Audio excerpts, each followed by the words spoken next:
go with it. Does that feel good? Did you feel that? Anybody feel that? Or were you just listening? Stop listening. Start feeling.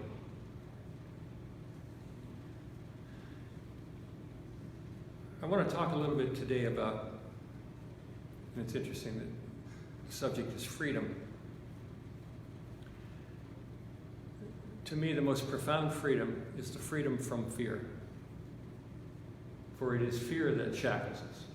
It is fear that binds us. It is fear that limits our lives. It creates boundaries for how big our lives can be.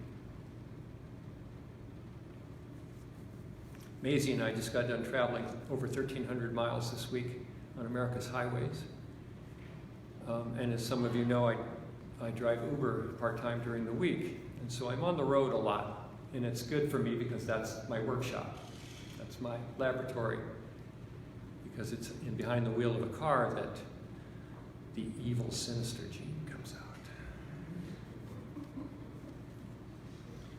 And I've looked at this, and I'm trying to, and rather than to condemn the evil, nasty, mean, vindictive, judgmental gene that gets behind the wheel of the car and sees all of these other fools out there doing crazy stuff, I recognize that what's got me in such a bind with this is my fear, right? Behind the wheel of a car going 60, 70, 80 miles an hour, hurtling through space. It doesn't take much to put you in that tin can in a ditch, or flipping in the air, or whatever else can happen in a car. And so there is an inherent fear factor of driving a car, whether we're conscious of it or not. Hurtling through space at 80 miles an hour is a fearsome thing for a human body. Lock it down to 10 over, baby.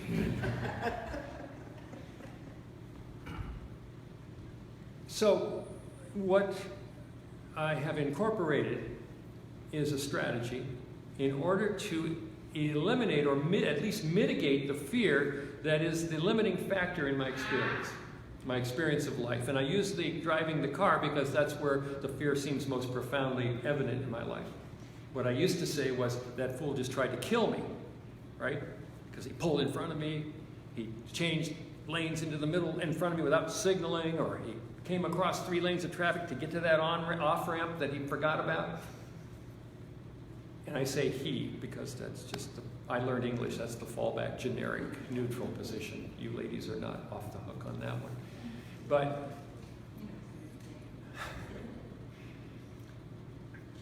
so it's an inherent and primal fear it's survival fear, which is the mother of all fear, right? All of our fears are the sons and daughters of the fear of non-existence. Not even the fear of death, but the fear of non-existence.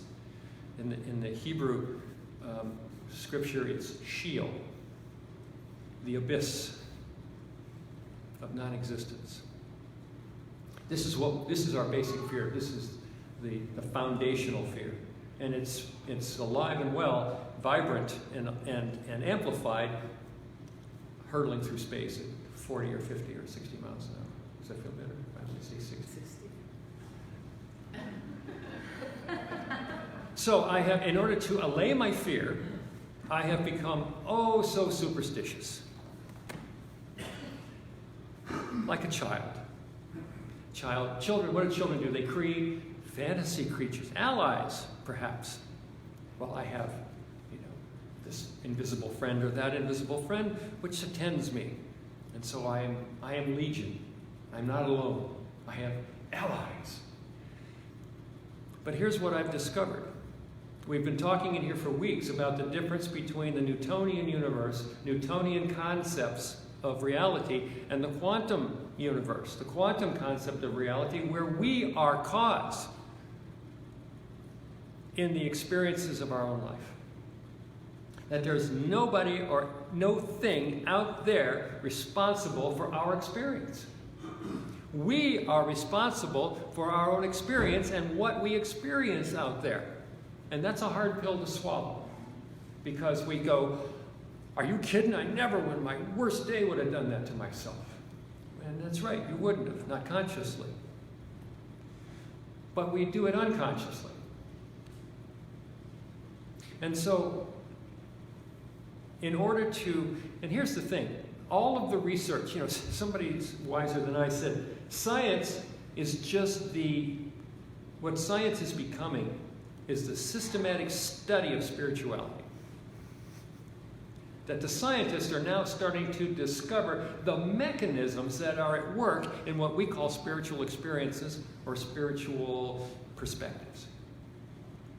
And one of the things that is clear to me in my experience of now over 7 decades stomping upon this planet is that our belief system, our concepts, our expectations, our automated response patterns are in fact, at the very least, filtering our experience, if not out and out creating it. And so, the object of the game is to create memes in the subconscious, ideological constructs in the subconscious mind that will handle certain routines. Because all humans carry with us that basic fear of non-existence and all of the sons and daughters of that fear that show up in such a variety of ways, to the point where some of you may have been seated at a table a couple of days ago and had someone at the table make a comment that you took personally and felt riled up about, or upset about, or sad about, or felt grief about, perhaps. And so we start to understand that we are the set of buttons that various people have access to. And in fact, almost anybody, if a complete stranger walked by you and just looked you up and down and went, ew, would that affect you? Of course it would. Because we're empathic, we take that on. We take this stuff, we talked about the 4 agreements a few weeks ago, and one of them was don't take stuff personally. But we can't help it. That's what we do. It's very difficult not to take things personally. We can create that, but that's a mountain to climb. So we carry fear. We carry this natural inclination to take things seriously. And we carry these minds that run free a good deal of the time. 50 to 80% of the time, the studies show, the mind is unfocused. The mind is wandering aimlessly through its landscape. 50 to 80% of the time. And yet, studies also show that the key to happiness is the ability to focus the mind. So the mind is like, focusing the mind is like doing push-ups. And if somebody said to you, do 50 push-ups, right now, in less than 5 minutes, how many of you could actually do it? There might be a couple of folks in here that could do it, but most of us would not get past 20. Some of us wouldn't get past 10. And so we go, well, I can't do 50 push-ups. That's a lot of hooey. If I said, I've got $100 that says you can't do 50 push-ups in less than 5 minutes, 6 months from now, or maybe if I made it sweet that made it like $1,000 or $10,000, I'll bet you most of you in here could do 50 push-ups 6 months from now. Because what would you do? You'd start doing strength exercise. You'd start building that capacity. Because you have that incentive. You have a focused goal, and you would spend the time to do the work, to exercise your arms and chest muscles so that you can do 50 push-ups, so you can get that $10,000. The mind is the same thing.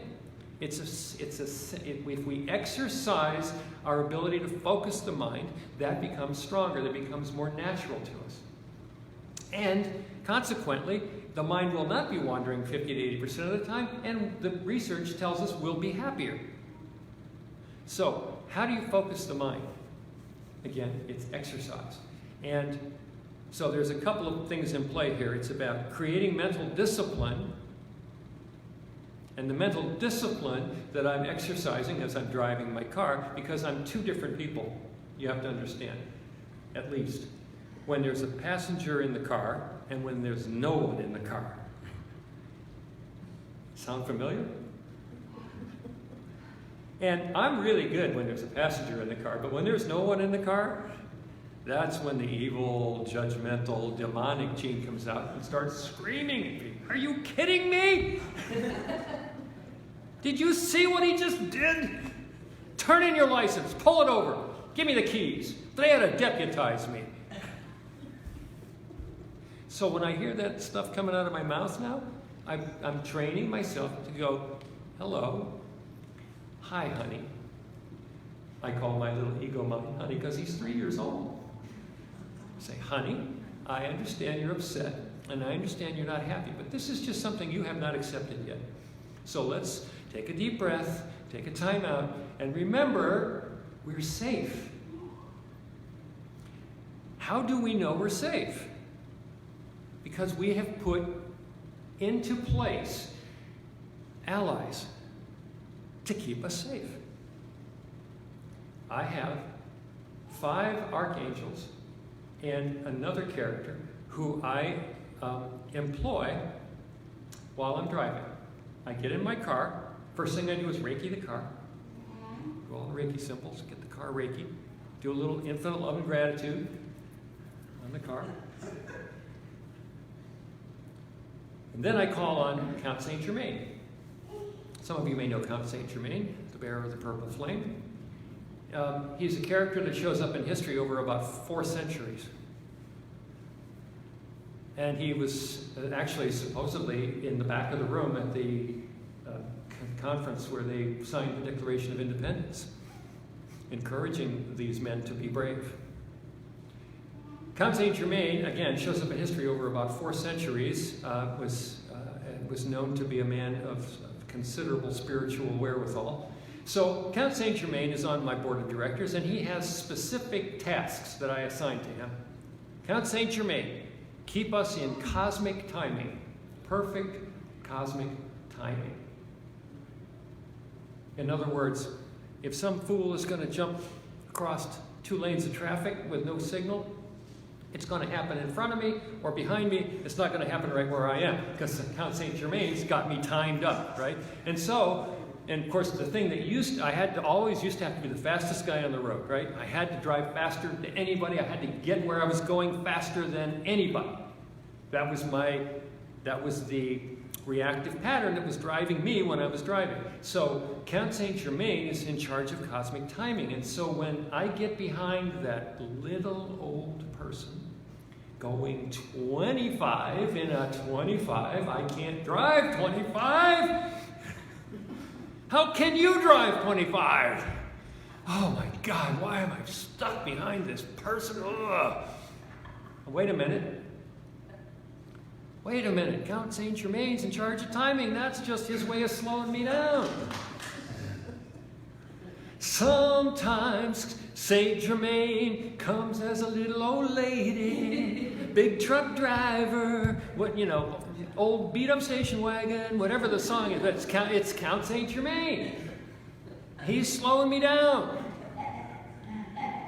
Or when the traffic parts like the Red Sea and I've got this clear lane ahead of me, like, yeah, baby, thank you, Count Saint Germain. We're going ahead. Now we're going 60. So I no longer have, that's part of the fear thing. So that's Count Saint Germain. Then I go to Archangel Michael. Powerful dude. Archangel Michael, sword or a spear, depending on which image of him you have. Archangel Michael, keep us safe. And I always say us, because I often have other people in the car, right? So keep us, and then the people around me as well. Keep us safe. Encapsulate us in a bubble of gold and white protective Christ light. Untouchable, inviolable. We're in a bubble. So I'm safe. Can't hurt me. I don't care how crazy you get out there on the road. We're safe because we have protection. Okay? So the next one is Archangel Metatron. Archangel Metatron, keep everything working mechanically perfectly in our vehicle and all of the mechanisms around us. Right? Everything perfect in form and function. And protect us from anger, aggression, violence, and abuse of authority. Oh, by the way, Count Saint Germain has another task I forgot. Where applicable, the cloak of invisibility. The cloak of invisibility.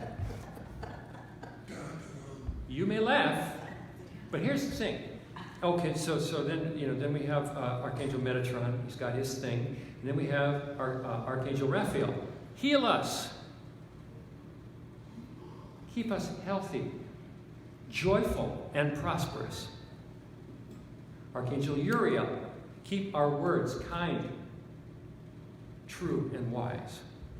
Archangel Gabriel. Keep us spiritually focused in spiritual authority and spiritual integrity. So that's the team I travel with.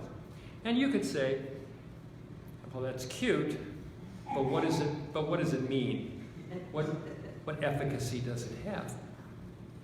You'd have to ride with me sometime, because I have had so many what I call rides with the angels.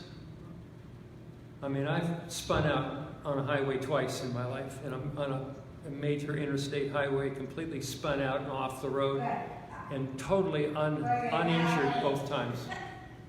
I have, Sally knows.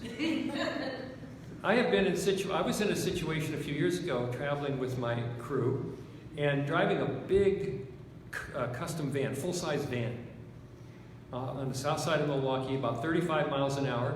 And this high school had just let out, and I saw there were high school kids on both sides of the street, and there was a couple that was walking by that just attracted my attention for a moment. And then all of a sudden I looked up and I saw this girl running right in front of my van. And of course I slammed on the brakes, but it was that close. She was so close that it was one of those things where you slam on the brakes and you make contact at the same time. And as I slammed on the brakes, my eyes must have gone shut, because when I opened my eyes, I was stopped and there was no one there. And I looked off to my right, and there was this girl running, skipping, throwing her arms in the air on the other side of the street. And I said, that's impossible. It can't happen. And any of you ever been in an accident where you actually had even a fender bender, and where there's this moment where you see what's happening, and all of a sudden this little light goes up on your panel, and you go, there's nothing I can do. And you brace yourself, because the next instant there's going to be that impact. Since I started traveling with this crew, I have been in that situation at least a half a dozen times with no contact. How does it happen? It's impossible. It is Newtonically impossible. Quantumly possible. And quantum, in the quantum world, everything is probabilities. And all I've done is increase the probability of a specific outcome, the outcome of safety, by employing these concepts and introducing them as symbols into my subconscious mind, which is where I'm generating my experience.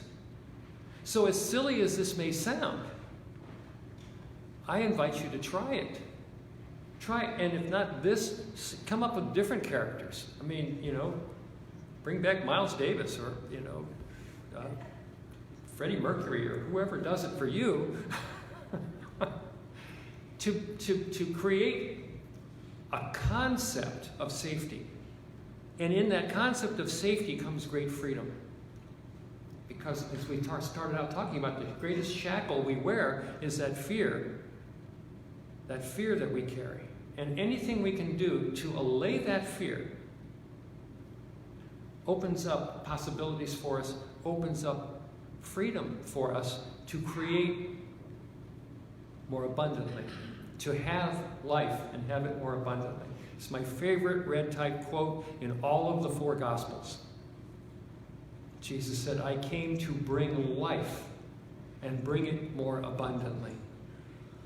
Who could want more than that? That's it.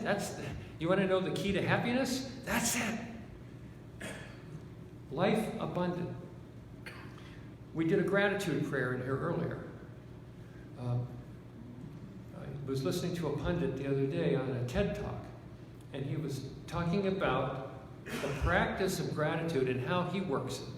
He says and he was also bringing some of the evidence about the focused mind versus the wandering mind.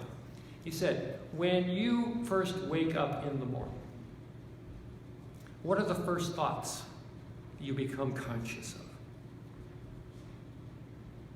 Think about that for a second. Is it usually, oh, thank God I'm alive another day. Another opportunity to drink in life in its fullness? Or is it, shit, what have I got to do today? Oh, Christ, I got to do that. I know that IRS letter's coming any day now. Oh, I got to get to work. The traffic's going to be horrible. They said it was going to snow. Oh, Jesus. And, right away, we're off into this exploration of all the challenges we're going to have to face today. And that's us at our best. It might just be remembering the Badger game yesterday and how badly we got our butts kicked, and replaying the game in your head. Any of you ever do that? I know not with the Badgers, but with something that happened in the past, and all of a sudden you're replaying it again. And it's not a good experience. And here's the thing, your subconscious mind doesn't know the difference between your imagination and reality. So when you had a traumatic or bad experience and you sit there and replay it in your mind, your subconscious is going through it again. Your emotional body is going through it again. Your pain body is going through it again. Yes, it's going, yes, bring more pain, please. I love it. So you're just intensifying the trauma that you've already experienced. So what this guy said is, start a practice of waking up in the morning, and immediately, as soon as you become conscious and you recognize that you're off on whatever you go off on when you wake up, stop, take a deep breath. 5 people. Think of 5 people in your life who you see that have done something for you in some way, at some point in your life, that have been a blessing to you. And start with the first one. Close your eyes, see their face in front of you.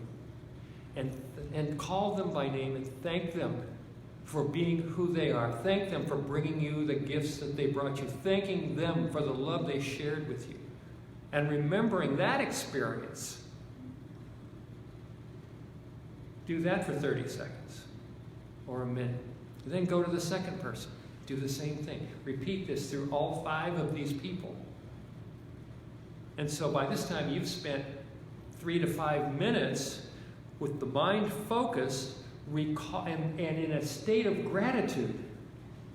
If you can start your day that way, I can flat out double your money back, guarantee you, you will start to have life more abundantly. You will start to feel freer in your creation and in your experience. You will start to feel less fear, less drudgery, less anxiety, less regret in your life. Because we're the programmers. We're giant computer programs, and we're the programmers. We're AI, baby. That's who we are. We're self-programming. This is the power we have. And I'll tell you that the human experiment, and let's be honest, biology is an evolutionary experiment that exists as a thin film on a handful of planets. On this planet, the evolutionary experiment with biology is getting a little shaky. And who's going to save us? I am. Everybody point to your chest. Who's going to save us? I am. Because you're the architect. You're the wizard in this land of Oz. So don't take that as daunting. Take that as beautiful. Take that as liberating. Because all you have to create is beauty. All you have to create is freedom. All you have to create is joy. All you have to create is gratitude and forgiveness. Forgiveness we'll talk about another time. It starts with gratitude. So begin your gratitude practice. Begin the practice. I'm inviting you to begin the practice of using whatever tricks, constructs, instruments, devices, strategies you can devise to bring safety and freedom into your life. Freedom from fear. Because that will empower you to be the best you can be today. And that's all any of us can ever hope for. And let that be part of your morning exercise too. Let me be the best Gene I can be today. Let you be the best you can be today.